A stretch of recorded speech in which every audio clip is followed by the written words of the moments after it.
Olá, saudações a todos, bom dia!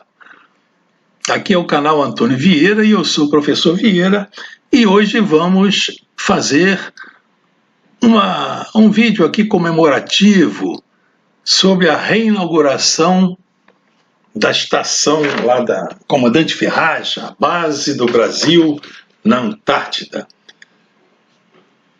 Ela será reinaugurada hoje, quarta-feira, 15 de janeiro de 2020. O vice-presidente da República, o general Mourão, estará presente.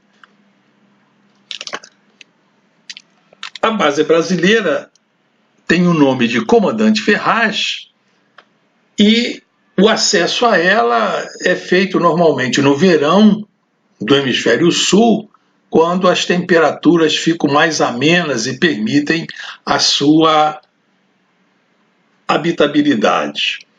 O navio que vemos aqui à esquerda é um navio polar Almirante Maximiliano.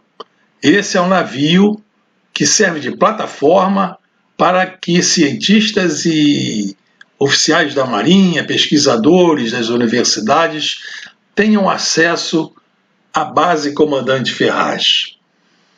A base Comandante Ferraz recebeu esse nome em homenagem a esse hidrógrafo, Comandante Ferraz. Eu aproveito para fazer um registro que eu convivi com esse Comandante Ferraz quando ele era capitão de corveta e eu era, como eu sempre fui, fiz minha carreira no magistério da Marinha, no curso de hidrografia para aperfeiçoamento de oficiais em hidrografia e navegação, que é um curso de pós-graduação da Escola Naval. E Comandante Ferraz era o chefe do departamento de instrução nessa ocasião que eu convivi com ele.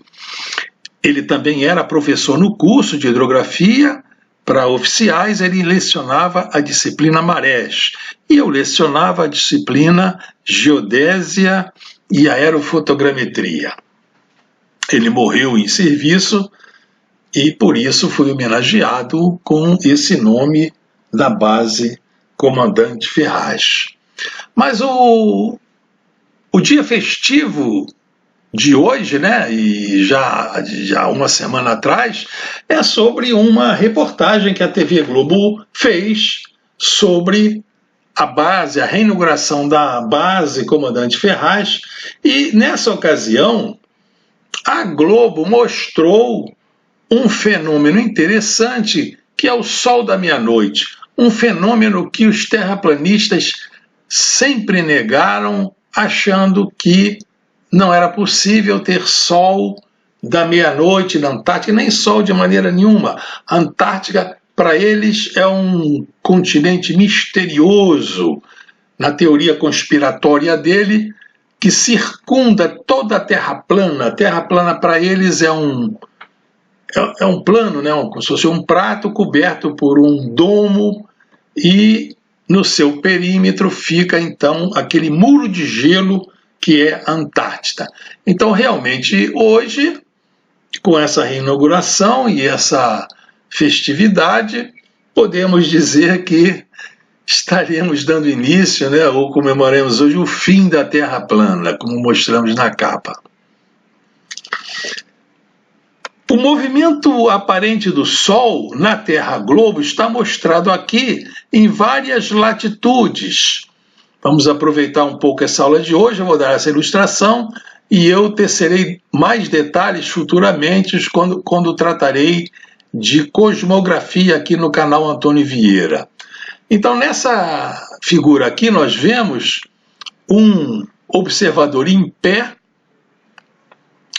O polo elevado aqui da Terra Globo é o polo sul, ele está aqui, então, na parte superior, e o polo rebaixado, consequentemente, é o polo norte.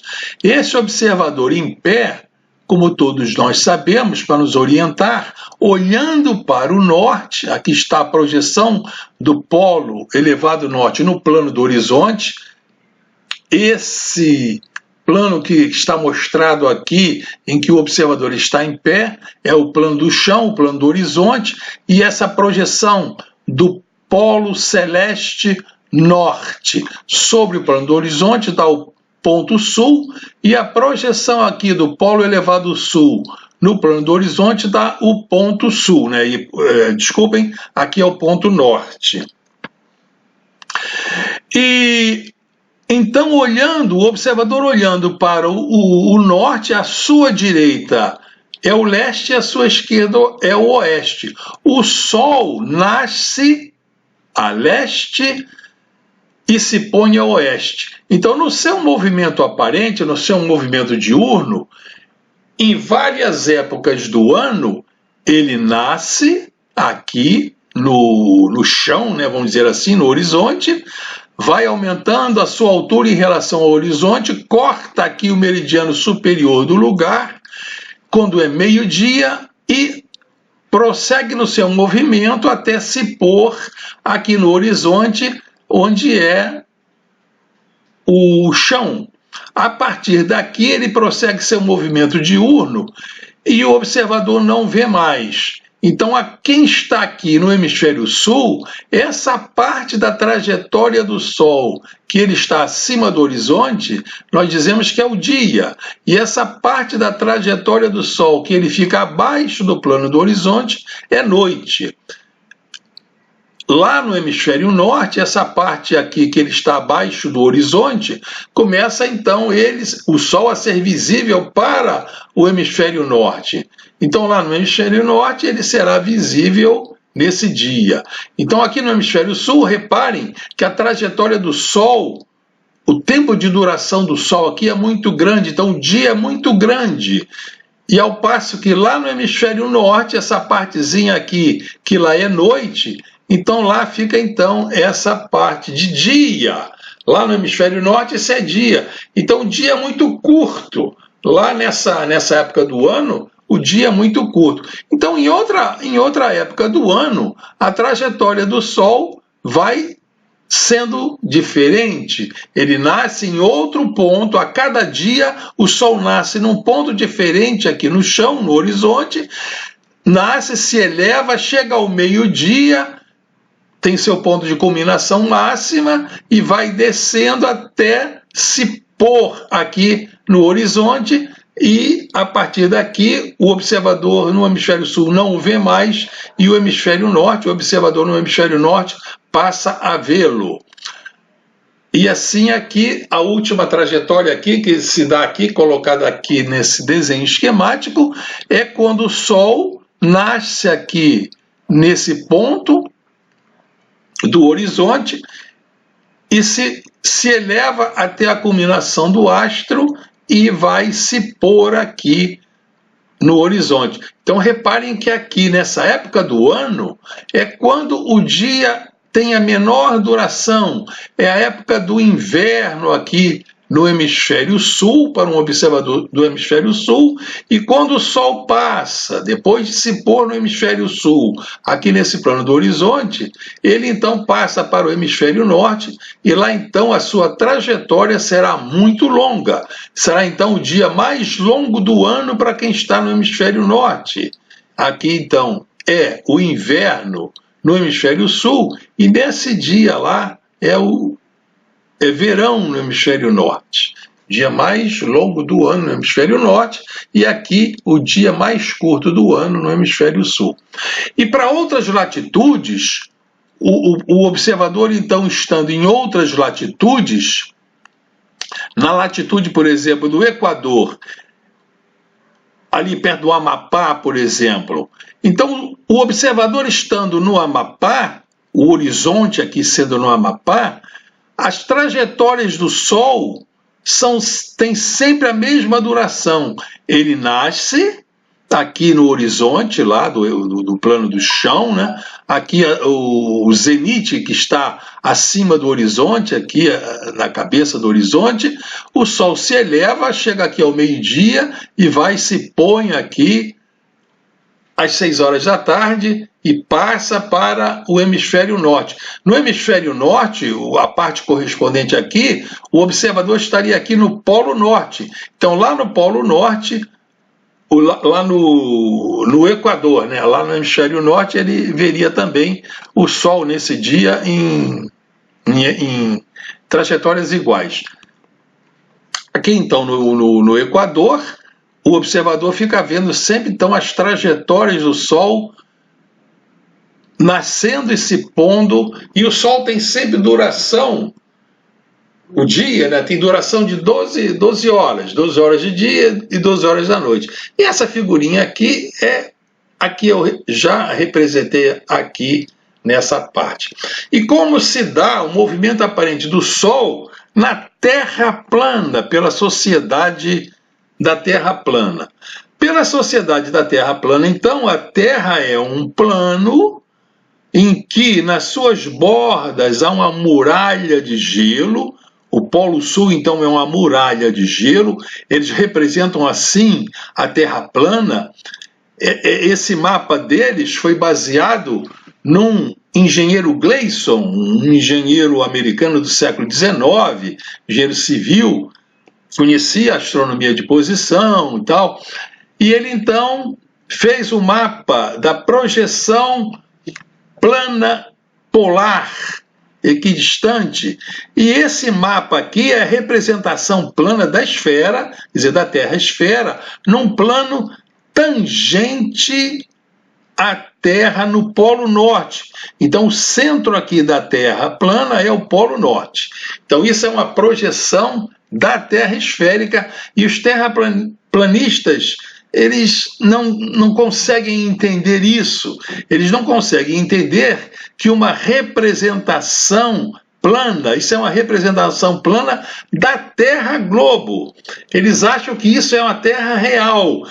É uma representação, é como se uma pessoa tirasse uma fotografia e a fotografia representa a imagem da pessoa projetada num plano. Então, para o terraplanista, ele olhando aquela fotografia da pessoa representada no plano, ele acredita que aquela pessoa é plana, que aquela pessoa não tem 3 dimensões. É um absurdo. Para umas coisas, ele consegue visualizar, né? Perceber que aquela fotografia realmente é uma representação plana de uma pessoa que tem 3 dimensões. E aqui na Terra plana ele não consegue compreender que esse mapa da Terra plana é a representação da Terra globo.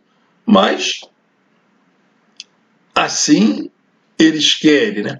E eles acham que essa Terra deles, a Terra globo, ela tem um domo assim, cobrindo a Terra, né? Eles se baseiam em ditos, né, nas escrituras sagradas, na Bíblia, que a Bíblia dá a entender que Deus criou a terra assim, separou as águas, e as águas estão acima e abaixo do universo. Então, para as águas aqui não afogarem a terra, ele diz que Deus fez aqui um domo fortíssimo, então o domo não deixa a terra entrar. Eles acreditam até que houve uma rachadura aqui no domo há muito tempo atrás, e por essa rachadura aqui, então as águas entraram e teve aquele dilúvio, que eles explicam então o dilúvio quando Noé fez a sua arca e teve aquela história que nós aprendemos quando estudamos o catecismo. É assim que eles aprendem, né? E eles acham então que nesse domo aqui, todas as estrelas estão cravadas nesse domo. Todas as estrelas do universo, aqui na Terra plana. Eles então não conseguem perceber que aqui, por exemplo, na Terra esférica, as estrelas aqui, imaginando aqui o Polo Sul elevado, tem estrelas que são chamadas circumpolares, como a estrela polar e outras estrelas que giram aqui próximas ao Polo Sul. O Polo Sul aqui sendo elevado, as estrelas circumpolares são a constelação do Cruzeiro do Sul e outras que giram aqui. E para o polo aqui rebaixado, aqui no Polo Norte, as estrelas circumpolares são a estrela polar e outras assim. Então essas estrelas circumpolares, aquelas que giram em torno aqui do Polo Norte, o observador no hemisfério sul, ele nunca as vai ver, E durante o seu movimento, enquanto a Terra gira, ou então, aceitando o movimento aparente dos astros, enquanto as estrelas giram aqui em torno do Polo Norte, esse observador no Polo Sul, ele nunca verá as estrelas aqui no Polo Norte. A mesma coisa o observador no Polo Norte, né? O observador aqui no Polo Norte nunca verá essas estrelas circumpolares no Polo Sul. Então, nesse modelo da Terra plana que eles colocam aqui, as estrelas circumpolares no Polo Sul, elas não aparecem aqui no plano deles, no modelo deles, porque elas estariam abaixo aqui do Polo Sul, e o Polo Sul é essa circunferência, esse muro de gelo que eles acham que existe. Então, abaixo aqui desse muro de gelo, abaixo do Polo Sul, não existe nada. Então, essas estrelas que estão circumpolares, né, que estão lá no hemisfério sul, elas estão aqui abaixo desse prato, abaixo aqui desse plano, e não serão vistas. Aqui são vistas apenas as estrelas que estão no hemisfério norte. O polo elevado aqui, o centro da Terra, o polo elevado aqui, o zenite, ele está aqui, nesse ponto aqui da esfera. Então, todas as estrelas aqui giram nesse domo ao redor aqui do Polo Norte. Então, a estrela do polo, a estrela polar, ela praticamente está inerte aqui, parada aqui no polo, e as outras estrelas polares vão girando como todas as outras estrelas circumpolares, vão girando aqui, todas elas. Analogamente ao Sol. O Sol, eles acham que não está preso a essa abóboda, a esse domo, a essa cúpula. Então eles acham que o solo está mais próximo da Terra. Eles calcularam até a altura que o Sol está, negando aquela experiência que o Eratóstenes fez. Então eles, para negar a experiência do Eratóstenes, eles consideraram que o Sol estava muito próximo da Terra, então os seus raios chegariam à Terra de uma maneira convergente e não paralelos. Os raios não chegariam à Terra numa forma paralela como o Eratóstenes considerou. Então, eles chegando nessa forma de convergentes, aquela experiência de Siene com o Sol fazendo o ângulo, projetando a sombra de uma haste em Siene e a outra em Alexandria, estando na vertical, aquele ângulo que ele determinou no Sol foi de um triângulo formado que é igual ao triângulo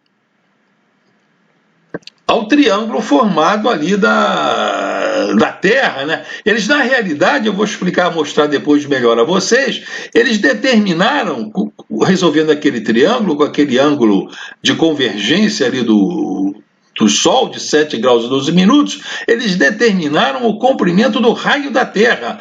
Então, esse comprimento do raio da Terra, que é da ordem de 6.400 quilômetros, é a distância que eles acharam para a altura do Sol.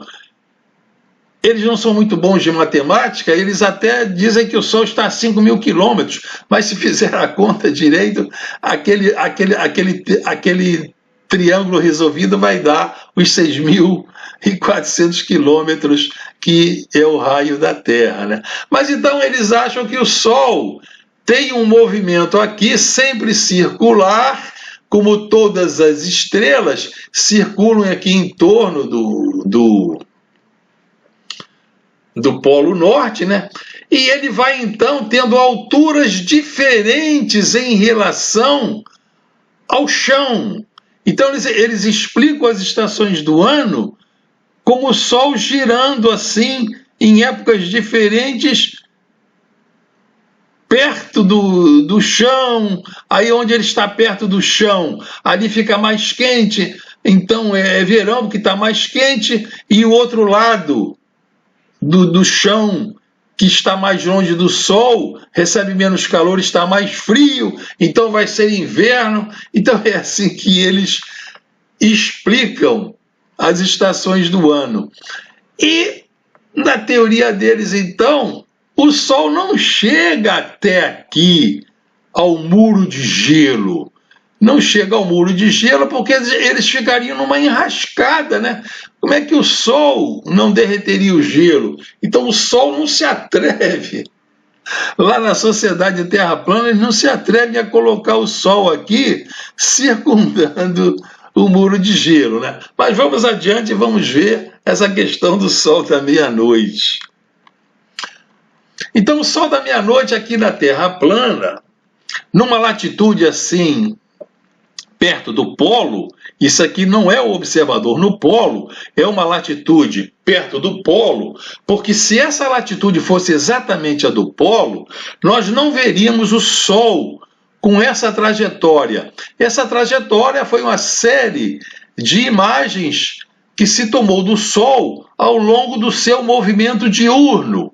Se fosse exatamente no Polo Sul, nós veríamos o Sol. Essas imagens mostrariam sempre o Sol com a mesma altura em relação ao plano do horizonte aqui desse observador, e essa trajetória dele seria paralela ao chão.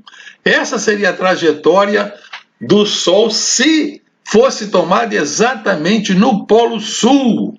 Mas aqui essa trajetória foi tomada numa latitude não próxima ao Polo Sul, é uma latitude acima de 66 graus e 33 minutos, ou por outra, podemos dizer que é exatamente a latitude de 63 graus e 33 minutos, porque esse Sol da meia-noite, que eu vou mostrar aqui, ele toca o horizonte exatamente à meia-noite. Então, essa latitude é 66 graus e 33 minutos. Então, nessas exposições do Sol, nós temos aqui o Sol às 6 horas, depois aqui, em outro instante, o Sol às 12 horas, está ele aqui, na sua altura máxima em relação ao chão, em relação ao horizonte. Depois aqui o Sol da meia-noite, onde são 24 horas, e ele então toca o chão. Nesse instante aqui, são 24 horas. Ele não se põe. Se fosse uma latitude menor do que 66 graus e 33 minutos, ele teria um poente, ele ia se pôr, ia ter uma parte da sua trajetória abaixo do plano do chão.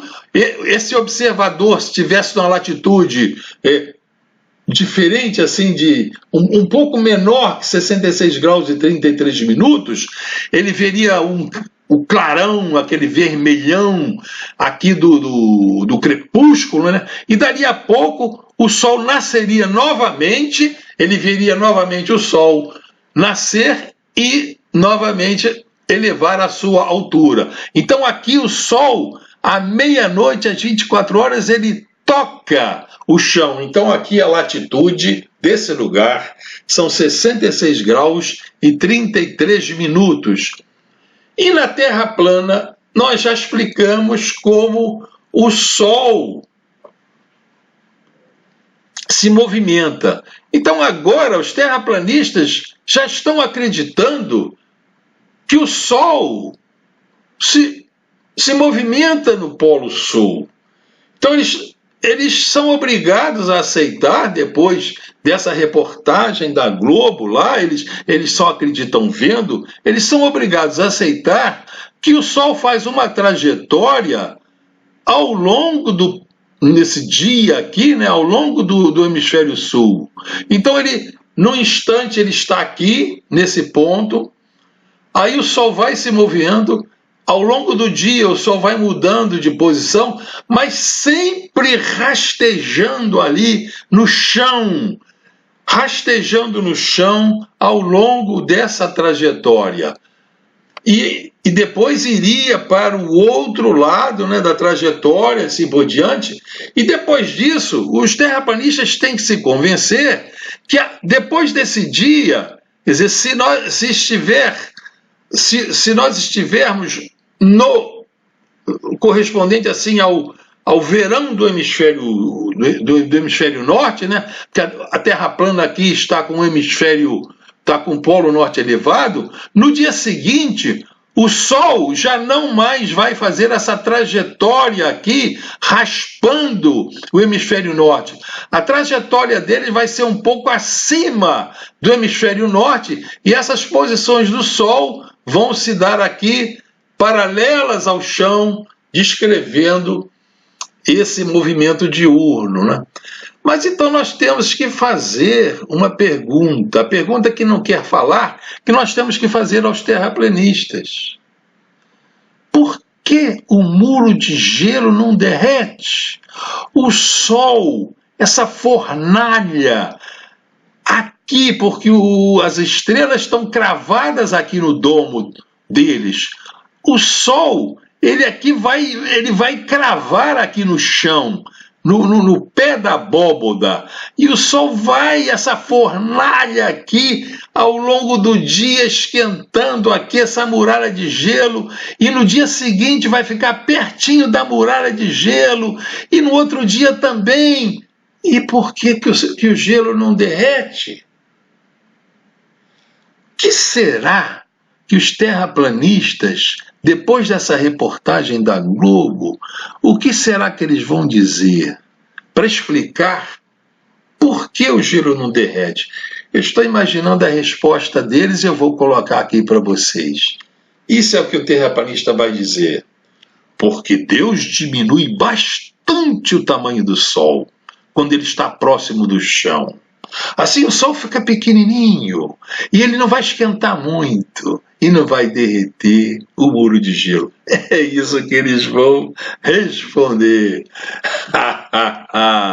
Então, meus amigos, termina aqui o nosso vídeo. Esse é o que nós podemos concluir sobre o terraplanista. Terraplanista não é igual a São Tomé. Às vezes, nem vendo ele acredita. Senhores, encerro aqui esse nosso papo. Esse é o canal Antônio Vieira. Fiz esse vídeo aqui para um movimento de lazer, nos sossegarmos um pouco daquela matemática que nós estamos vendo em relação a mostrar os limites da Terra plana, efeito da refração. Deve ser um pesadelo para os terraplanistas quando se mostra demonstração e matemática. Eu acho que o mais esperto deles deve conhecer somente o Teorema de Pitágoras. E olhe lá. Bom, senhores, se gostaram desse vídeo, compartilhem ele com outras pessoas, passem ele adiante e nas próximas aulas vamos voltar a falar sobre a parte da Terra plana, mas do ponto de vista da topografia, da geodésia, da engenharia. Isso que vimos hoje é do ponto de vista do terraplanista, dos crentes. Então, muito obrigado, senhores. Até a vista.